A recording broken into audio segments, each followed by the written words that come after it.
तो स्टार्ट में आपको करवा देता हूँ कुछ क्वेश्चन, फिर आप तैयारी करना, फिर मुझे बताना आगे।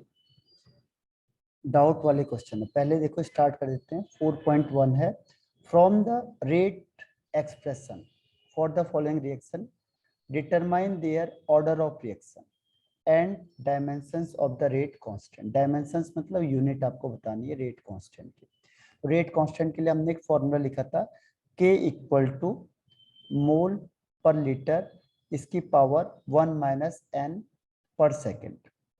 तो n है ऑर्डर ऑफ रिएक्शन, तो जैसे हमें ऑर्डर ऑफ रिएक्शन पता चलता है हम उसकी वैल्यू को यहाँ पे रखेंगे और उससे यूनिट निकल जाएगी। तो पहला है, देखो फर्स्ट वाला है, पहले ऑर्डर ही निकाल लेते हैं। इसके ऊपर लिखा है 2, बस हमें रेट लॉ देखना है, हमें इससे मतलब नहीं है रिएक्शन से। जो रेट लिखा है उसके ऊपर 2 है, तो इसका मतलब ये सेकंड ऑर्डर रिएक्शन हो जाएगी। सबसे पहले हम ऑर्डर निकाल लेंगे सबका। सेकंड वाले में देखेंगे तो इस रेट लिखा हुआ आपको, इसकी पावर 1 है, इसकी पावर 1 है, तो रेट क्या हो जाएगा 1 + 1 यानी सेकंड, तो ये भी सेकंड ऑर्डर रिएक्शन हो गया।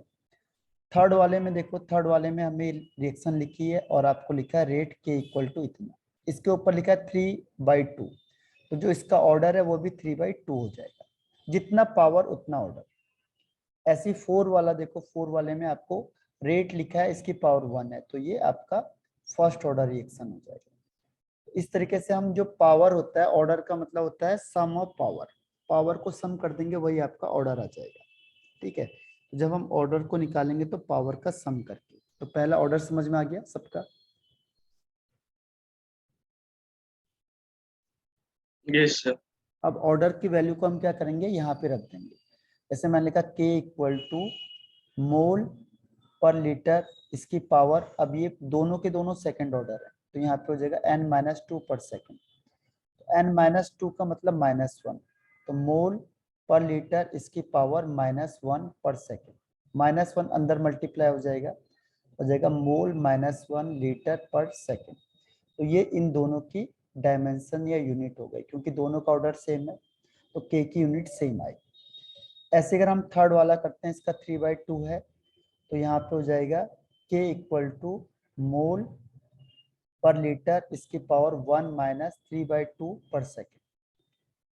एंड 1 - 3/2 का मतलब होता है -1, सॉरी -1/2, तो ये है 1 और ये 1.5 है, तो इसको माइनस करेंगे तो -1/2 पर सेकेंड आ जाएगा। -1/2 से दोनों को मल्टीप्लाई कर देंगे तो हो जाएगा मोल -1/2 लीटर, माइनस इंटू माइनस का प्लस हो जाएगा पर सेकेंड। तो ये यूनिट हो जाएगी किसकी, थर्ड वाले की, जिसमें ऑर्डर कितना है 3/2 है। और अगर हम फोर्थ का ऑर्डर निकालते हैं, फोर्थ का ऑर्डर 1 है, तो इसके लिए K की यूनिट क्या होगी, ये हो जाएगा आपका मोल पर लीटर इसकी पावर 1 - 1 पर सेकेंड। 1 - 1 का मतलब 0, और किसी की भी यूनिट पावर 0 होती तो आंसर 1 आता है, तो इसकी यूनिट सिंपल हो जाएगी पर सेकेंड। तो जो फर्स्ट ऑर्डर रिएक्शन होता है उसके लिए K की यूनिट होती है पर सेकेंड। तो इस तरीके से आप कर सकते हो क्वेश्चन को। ठीक है, तो फर्स्ट क्वेश्चन आपका हो चुका है, इसमें कोई डाउट?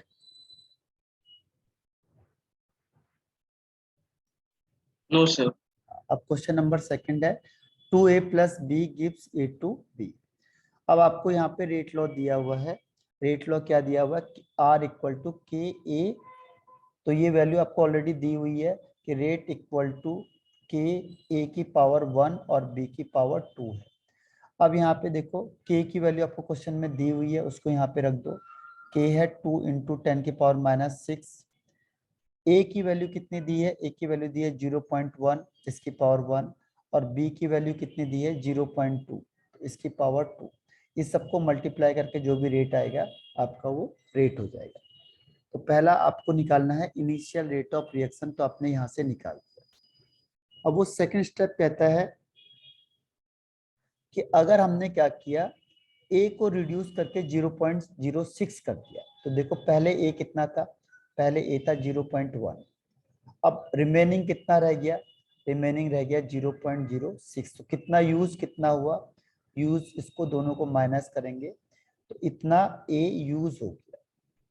अब यहां से देखो आप, a की स्पीड 2 टाइम्स है b की स्पीड से, तो ए जब 0.04 हुआ तो बी की स्पीड होगी वो हाफ होगी, तो जो बी की स्पीड होगी वो हाफ हो जाएगी, तो हाफ का मतलब 0.04 का हाफ, यानी जो बी रिड्यूस होगा वो केवल कितना होगा 0.02 रिड्यूस होगा। तो जो बी है अब रिमेनिंग कितना रहा, पहले कितना था 0.2 था, उसमें से कम कितना हो गया 0.02 कम हो गया, तो अब बी रिमेनिंग कितना रहा 0.18 रिमेनिंग रह गया। अब क्या करेंगे, अब हम यहाँ पे दूसरा रेट निकालेंगे, तो रेट इक्वल टू के की वैल्यू तो फिक्स है, के में तो कोई चेंज नहीं होने का, तो यहाँ पे हम जो के है उसकी वैल्यू को फिक्स रखेंगे 2 × 10⁻⁶। ए कितना है, देखो ए रिड्यूस होके कितना रह गया 0.06, तो इसको यहाँ लिख दो, और बी कितना है, बी रिड्यूस होके हो गया 0.18 की पावर 2। तो अब जो सेकंड क्वेश्चन है उसका आंसर ये वाला हो जाएगा, ठीक है। तो रेट ऑफ रिएक्शन आपको निकालना है जब ए रिड्यूस होके कितना हो जाएगा 0.06, तो बी रिड्यूस होके हो जाएगा 0.18। इस तरीके से आप इसको कर सकते हो। तो सेकंड वाला क्वेश्चन है जो आपका ये भी हो चुका है, क्लियर है।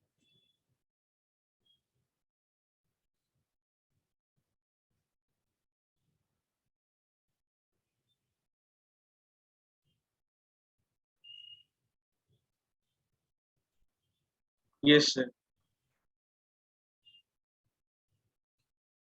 अब इसके बाद आता है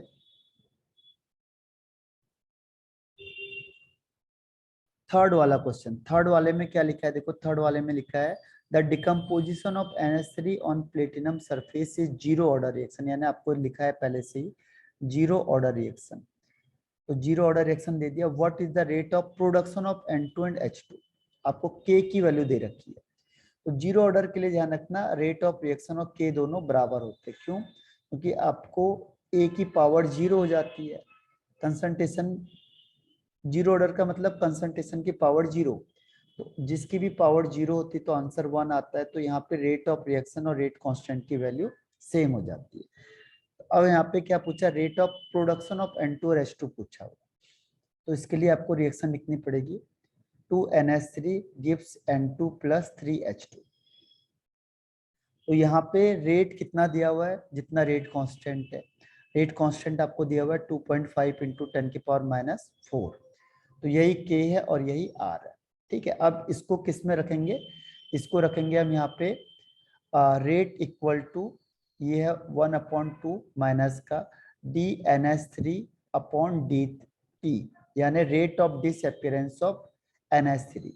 दूसरा rate of production of N2, यानी आपको ये निकालना है, तो ये और रेट बराबर हो गए तो इसकी वैल्यू सेम आ जाएगी 2.5 × 10⁻⁴। अब जो ये H2O है ये 3 टाइम्स ज्यादा है, तो जाएगा 1/3 dH2/dt equal to are, are कितना है 2.5 × 10⁻⁴, तो यहाँ से ये 3 इसमें मल्टीप्लाई हो जाएगा, तो आपको मिल जाएगा dH2/dt equal to 3 times of 2.5 × 10⁻⁴, तो इसको मल्टीप्लाई करके आंसर आएगा 7.5 × 10⁻⁴। तो ये हो गया rate of production of H2 and N2। N2 तो सेम हो जाएगा रेट के बराबर, और H2 3 टाइम्स होगा, और ये हमें दिखने से भी लग ही रहा है कि देखो जो ये N2 है इसमें 1 लिखा है, यानी इसकी स्पीड 1 टाइम्स है, यानी रेट ऑफ रिएक्शन के बराबर है, और हाइड्रोजन की स्पीड 3 टाइम्स है नॉर्मल रेट ऑफ रिएक्शन से, तो इसकी जो वैल्यू है 3 टाइम्स आ गई और इसकी वैल्यू 1 टाइम्स आ गई, ठीक है। तो इस तरीके से आपको ये करते जाने। तो अब हम इसके आगे जो क्वेश्चन आंसर है वो कल डिस्कस करते हैं सारे, ठीक है। तो NCERT सारे क्वेश्चन आंसर पूरी बुक में सॉल्व कर दो आप, कल डिस्कस करते हैं बाकी जो डाउट होंगे, ठीक है।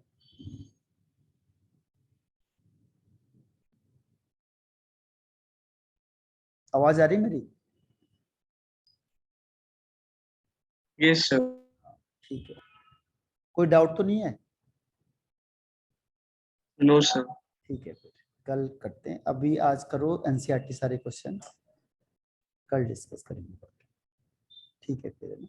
Okay, sir. Thank you, sir.